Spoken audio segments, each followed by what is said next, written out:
Bienvenue dans TRF Chronique, épisode 50. Imaginez un téléfilm qui passionne des millions de Français. Et puis, derrière l'écran, une famille qui revit le pire drame de son existence, sans même avoir été au courant. Comment est-ce qu'une histoire vraie, une tragédie, devient une fiction pour le grand public? Et surtout, qui a le droit de la raconter? Aujourd'hui, on va décortiquer l'histoire derrière Pour Emma, une histoire où la réalité, vous allez le voir, dépasse de très loin la fiction. Voilà la question centrale de toute cette affaire. Est-ce qu'une œuvre de fiction, même quand elle se dit librement inspirée, peut vraiment rendre justice à un drame personnel? Est-ce qu'elle peut aider à guérir? Ou est-ce qu'au contraire, elle risque de rouvrir des plaies qu'on croyait enfin cicatrisées? On va voir que la réponse, elle est tout sauf simple. Alors tout commence un soir, en prime time. M6 diffuse un téléfilm inédit. Et à ce moment-là, personne ne se doute de la vague d'émotions, de la polémique et de l'incroyable histoire humaine qui vont en découler. Ce film, c'est Pour Emma.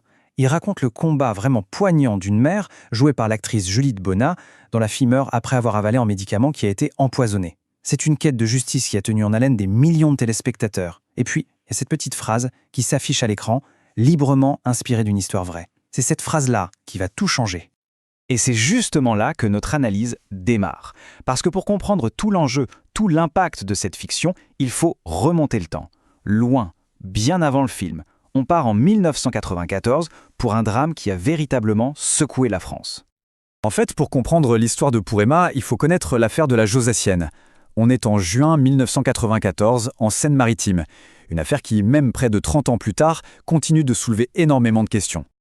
Voici les faits, bruts. Émilie Tanet, une petite fille de 9 ans, a une simple bronchite. Rien de grave. Son médecin lui prescrit de la josassine, un sirop antibiotique tout à fait classique. Pendant le week-end, elle est chez des amis de ses parents, à Gruchet-le-Valas, et elle prend une dose de son sirop. Et quelques heures après, c'est le drame absolu. Émilie meurt, brutalement. Personne ne comprend, jusqu'à ce que les résultats de l'autopsie tombent. Et là, c'est le choc. C'est sans appel. Émilie n'est pas morte de sa bronchite. Elle a été empoisonnée au cyanure. C'est ça qui est terrible. D'un côté, on a un médicament banal, un sirop rose, fait pour soigner les enfants. Et de l'autre, l'un des poisons les plus violents, les plus foudroyants qui existent. L'enquête va révéler que quelqu'un a délibérément versé du cyanure dans le flacon de josassine. Un acte d'une cruauté juste inimaginable. Un remède transformé en arme mortelle. 9 ans, c'est important, je crois, de s'arrêter juste un instant sur ce chiffre, parce que derrière l'affaire judiciaire, derrière le bruit médiatique, il y a avant tout une enfant. Une petite fille innocente dont la vie a été volée. C'est ça, le cœur de la tragédie. Face à un crime pareil, une question s'impose immédiatement. Qui a pu commettre un acte aussi monstrueux? L'enquête va très vite s'orienter vers une piste. Et le suspect numéro 1, c'est lui, Jean-Marc de Perrois.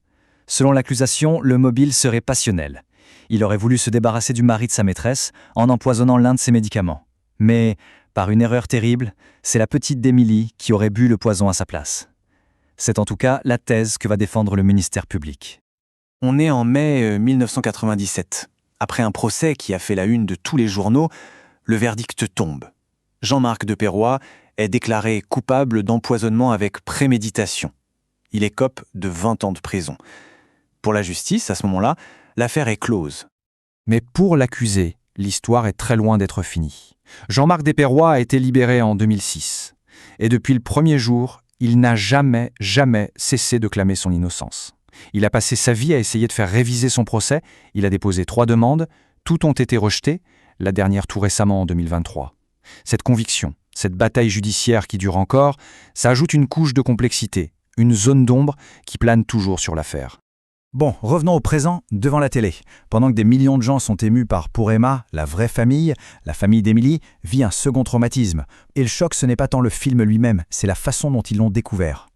Ces mots, ce sont ceux de Corinne Tanet, la maman d'Émilie. C'est simple, c'est direct, et ça révèle une blessure immense. Essayez d'imaginer, apprendre par les connaissances, par la presse, que le drame de votre vie, la perte de votre enfant, est devenu une fiction télé, et que personne n'a eu la décence de vous prévenir. La douleur est ravivée, et avec elle, un sentiment terrible d'être dépossédé de sa propre histoire. Et c'est là qu'on voit 2 mondes qui se télescopent. D'un côté, le monde de la production télévisuelle, avec une fiction qui doit séduire le grand public, et qui donc prend des libertés avec les faits.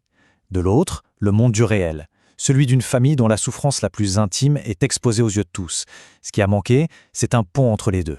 C'était pourtant simple, une conversation. Face à ça, Corinne Tanet a pu choisir la colère, le procès, le silence, mais non. Elle a choisi une autre voie. Une voie de dialogue, de résilience et, au final, de réappropriation totale de son histoire.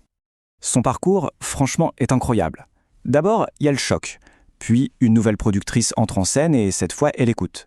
La confiance se rétablit et c'est là que tout bascule. Corinne Tanet comprend qu'au lieu de subir cette fiction, elle peut s'en servir. S'en servir pour enfin raconter sa vérité, avec ses mots. Alors elle propose de co-réaliser son propre documentaire. Et M6 dit oui. Juste après la diffusion de la fiction Pour Emma, la chaîne programme donc Deuil, comment se reconstruire après l'impensable. Le titre dit tout. Elle ne parle plus seulement du drame, elle parle de l'après, de la survie et de la reconstruction. Écoutez bien cette phrase, elle résume tout. Transformer ce qui aurait pu être une humiliation, une blessure de plus, en une opportunité. L'opportunité de faire passer un message d'espoir. En faisant ça, elle a complètement retourné la situation, elle a repris le contrôle de son récit. Et ce qui est fort, c'est que l'impact de sa démarche va bien au-delà de sa seule histoire. En réalisant ce documentaire, elle a transformé une tragédie personnelle en une main tendue vers les autres. Son documentaire est puissant parce qu'elle ne parle pas que d'elle. Elle donne la parole à d'autres parents endeuillés, à des personnalités comme le chef Yannick Aleno, qui a aussi vécu ce drame terrible. Elle transforme son histoire personnelle en une conversation universelle sur la résilience. Comment on fait pour se reconstruire après l'impensable? C'est peut-être ça, la plus belle des transformations. Corinne Tanet n'est plus seulement la mère de la victime de l'affaire de la Josacine. Elle est devenue une voix, une autrice, une réalisatrice, une personne qui aide les autres à trouver un chemin.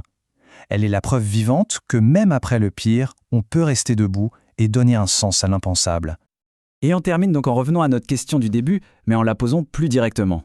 À une époque où tout peut devenir une série, un film, un podcast, qui a le droit de raconter nos vies? Surtout les moments les plus sombres, les plus intimes. L'histoire de Corinne Tanet, elle ne donne pas de réponse toute faite, mais elle nous montre une chose essentielle. La voix de ceux qui ont vécu la réalité n'est pas juste importante, elle est indispensable. Et elle peut être d'une puissance incroyable.